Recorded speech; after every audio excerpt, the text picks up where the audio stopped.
Welcome to episode 676, Chase Coleman, 8 Lessons.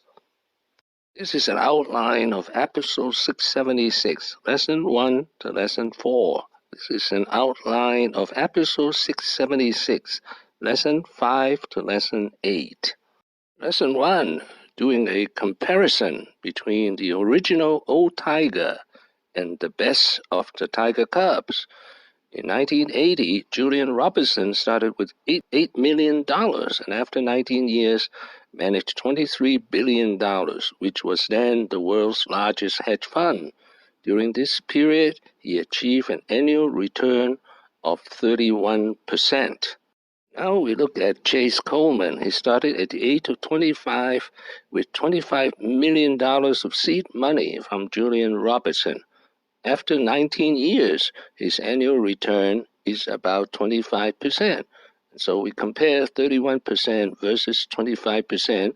The original old Tiger actually did better than the best of the Tiger Cubs. Looking into the future is very tricky because Julian Robertson is famous for the almost complete meltdown of his Tiger Fund in 2000. Lesson 2, blue blood and never fails. He was born into American royalty. He is a descendant of Stuyvesant, the first Dutch governor of New York in the 17th century.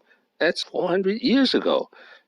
At age 30, he married Stephanie Erklands, who comes from a very wealthy New York family. So it is old money married new money. Lesson 3, extreme concentration portfolio. Let's look at his portfolio in 2017. These are the top 6 holdings in his portfolio. It is really concentrated. A few hedge fund managers like that. The other famous one is Bill Ackman. Please watch episode 468 and 469 of this channel. Lesson 4, bifurcation, 50% private equity, 50% publicly traded. Chase Coleman renamed his fund from Tiger Tech to Tiger Global. More importantly, he started a new division of private equity. He would evenly divide his fund into private equity and publicly traded divisions. This is a chart of the return of Tiger Global Management private investment funds. Lesson 5, high volatility. With a concentrated portfolio, he faces high volatility. This is the return of Tiger Global Fund compared to the S&P 500. S&P 500 is in the black.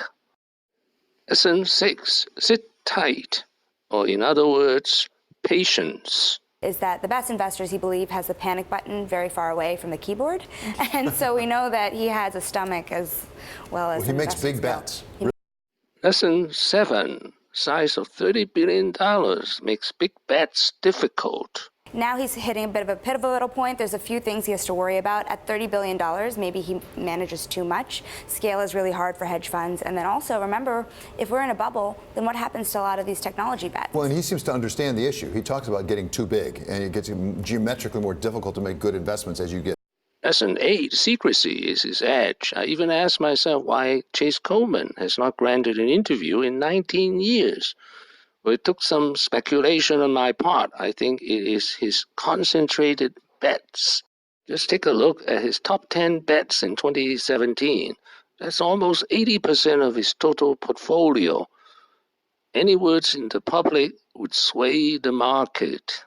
Thank you for watching. Please subscribe and leave your questions and comments below. Wishing everyone peace and prosperity.